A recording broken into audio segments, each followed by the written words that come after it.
So I see you've all met. What's this all about, Dom? Yeah, man, why'd you drag us halfway around the world? Because we got a job. You know, and I'm talking with you, and you've worked really hard over the years to really get that great tough guy image. But I look at you and I see someone that loves a great romantic comedy. Someone that loves long walks on the beach. You're right. Right? There's a tender side to Vin Diesel, isn't there? I'm a hopeless romantic. Right? Do you want people to see that? When are we going to see the Vin Diesel romantic comedy? That's a good damn question. Right? Who do we talk to? We'll talk to people. Yeah. We'll get it going. Let's air it out. Is there room for me in that movie? Of course there is. All right, man.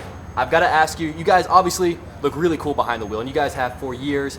But I think it also helps that you're in these kind of dangerous situations. I think that helps your case a little bit. If I'm driving to the dentist, if I'm going to the grocery store, what do I need to do to look cool behind my wheel?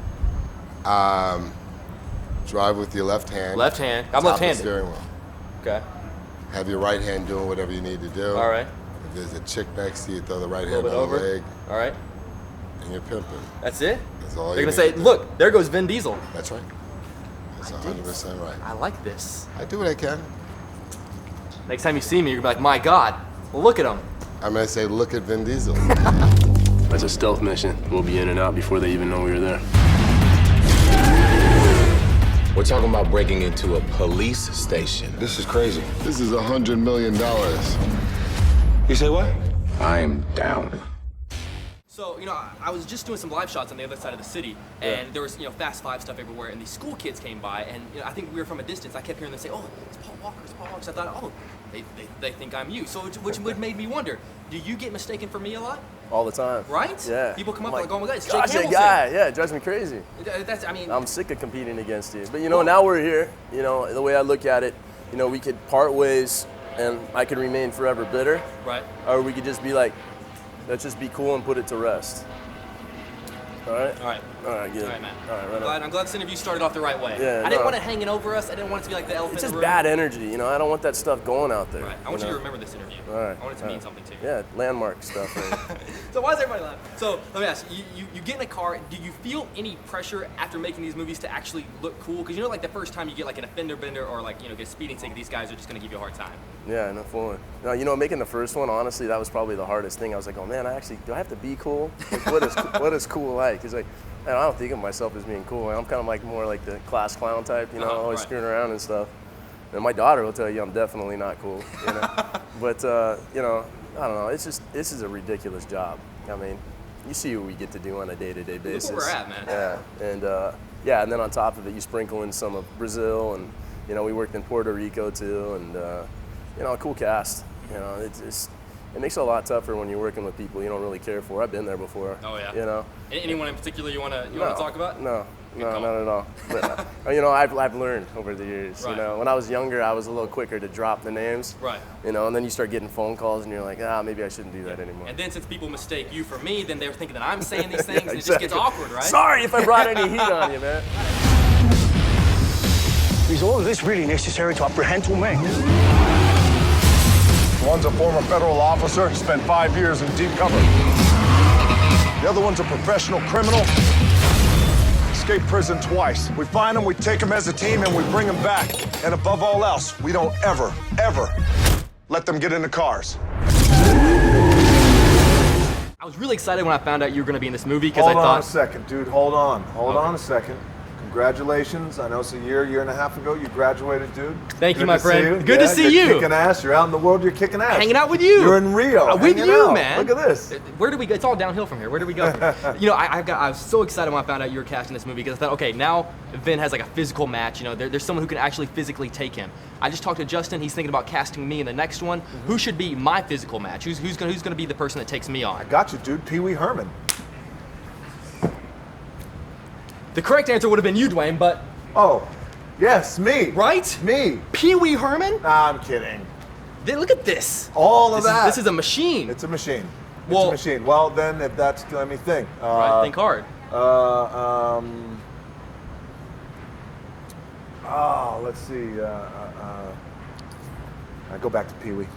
It's cool. But I was thinking you, Schwarzenegger, Pee Wee, kind of in the same. It's kind of been all in the Right? same. Yeah. This is the only interview in which we will be talking about Pee Wee. No, I'm today. only kidding. I'm only kidding. Dude, I'm telling you right now, I got you Carrot Top. See, go way back. So well, I figured this I'm is. only kidding. I For know. you, going one-on-one with you, Reese Witherspoon. Hell yes! What's up? We can go all day. We got 4 minutes. We can keep throwing them out there. All right, sorry, go So ahead. I figured, well, now it's the appropriate Yeah. time to go ahead and tell people that they did use me as your body double for the film. They did. And I was gonna. I mean, how did I do? Did you think I did pretty well? You did good. Right? I mean, it's like looking. You know, if you can tell. You did great. It's like looking in the mirror, right? man. It's Yeah, scary. Yeah. But thank you for all the work you put in, man. You know, it's difficult the to second do. unit. The second unit doesn't always get the the appreciation they deserve. No, but you did great. Thank you. No worries, man. Yeah, I got the man. tattoo and everything. Yeah, You'd you be do. surprised. So, you know, one of my favorite moments in the movie, the stare down. Everyone's talking about it. I love the stare down. Thank and you, everyone man. was bragging about your ability to do it. But I thought, you know what? I can do it too. Oh, yeah? I think so. So You I wanna wanted do to it? see if you want to just. Let's do it. All right. You gonna take them off? Yeah. All right. I'm not playing around anymore. Okay, ready? I'm ready.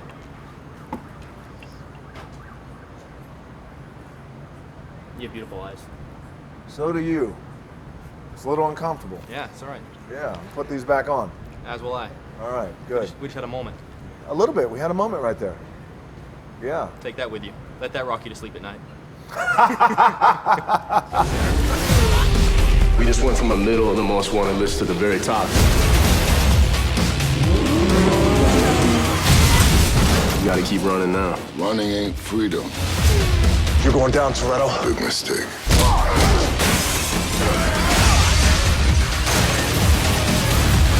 This just went from Mission Impossible to Mission and freaking Sanity. There was like really one of my favorite moments in the movie is toward the end, and, Yeah. and you're laying back on the ground, almost like a Saving Private Ryan moment, and Yeah, you're looking man. around as Yeah. everything is just falling apart. Getting serious for a moment. What's a moment in your life, in your career, when you kind of looked around and thought, oh my God, everything is falling apart? Dude, how do we go from fun and then you hit me with that? I'm going Barbara Walters on you, You are, man. but I'm going to answer you, man. All And I right. appreciate that question. All right. It would have been when I graduated from the University of Miami, and then I didn't make it into the NFL. At that time, Warren Sapp and all these guys were getting drafted. So I felt like, man, that's my dream. That didn't happen. I went up to the CFL in Canada, in Calgary. Then I got cut a couple of months later. I had to move back in with my parents. When I had to move back in with my parents, I had $7 to my name.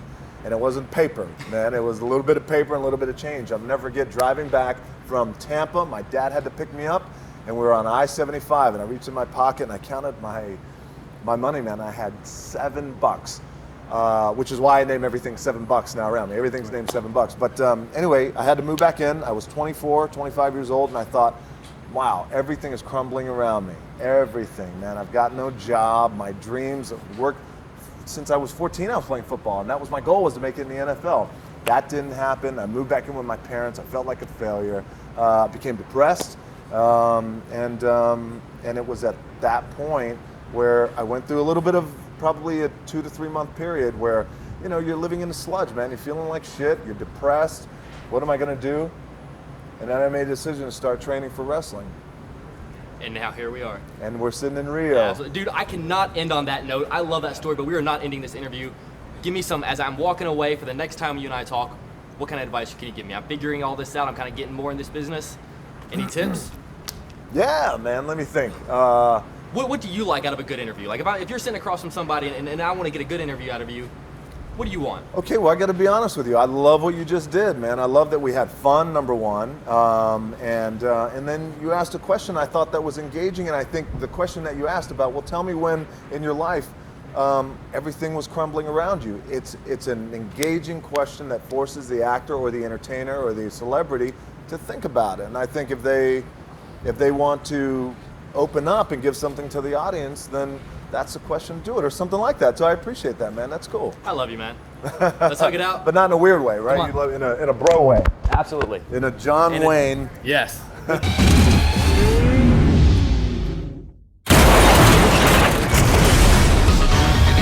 Doesn't change a thing.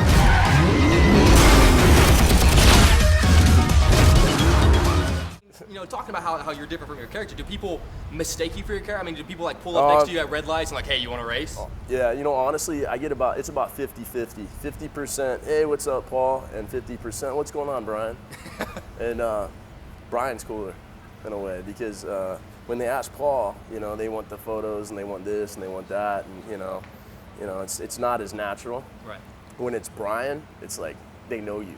Right. You know, it's like, what's up, man? Yeah, I What's went to up, school with that man?" guy. It's like that, Right. and that I like that. It's fun. So. I too like being mistaken for Brian. I mean, Yeah. that's also makes me feel a little better about myself.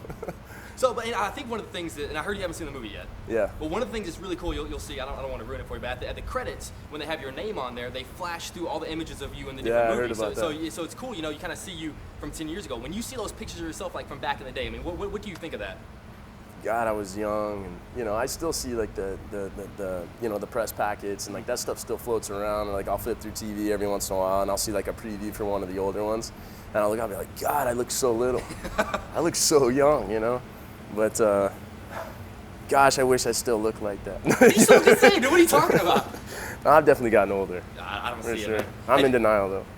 Have you thought about like how you want your character to end up? I mean, do you want Brian to die, or do you want him to walk away happy? I mean, what have you thought Well, about? Brian goes out, he's going out in a blaze of That's what I'm glory, thinking. Like for a big, giant, Yeah. massive death scene at the end. Huge. But I don't know. I don't want to kill him off just yet. You know, I got this fantasy that, you know, God willing, you know, Vin and I will be 80 years old, and we'll be on Fast and the Furious 128, and we'll be racing each other in wheelchairs. You know. Dude, I would be the first one in line, like you know, with Nos on like the back of the Yeah, wheelchair. why not? Yeah, wheelie bars. Chances are, sooner or later, we're gonna end up behind bars or buried in a ditch somewhere. But not today. You know, after the first one, you were pretty adamant about not making a sequel. You know, you didn't want to tarnish that first. What happened over the years to make you want to say, okay, you know what, time's right, here it is?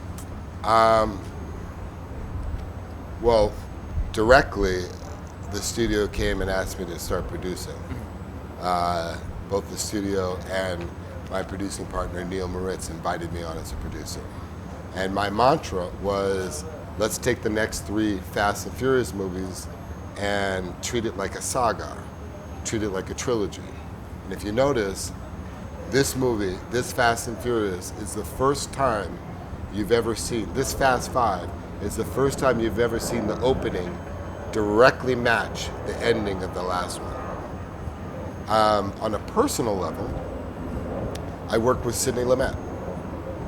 And doing Find Me Guilty with Sidney Lumet is what allowed me to go back into action films without feeling like I was compromising my artistic But you've been in other great movies. I mean, you were in Saving Private Ryan. I mean, you've been in other great I've been movies, in dude. wonderful movies. But it was Sidney Lumet that really, working with Sidney Lumet in that courtroom drama, really allowed me to go back to action.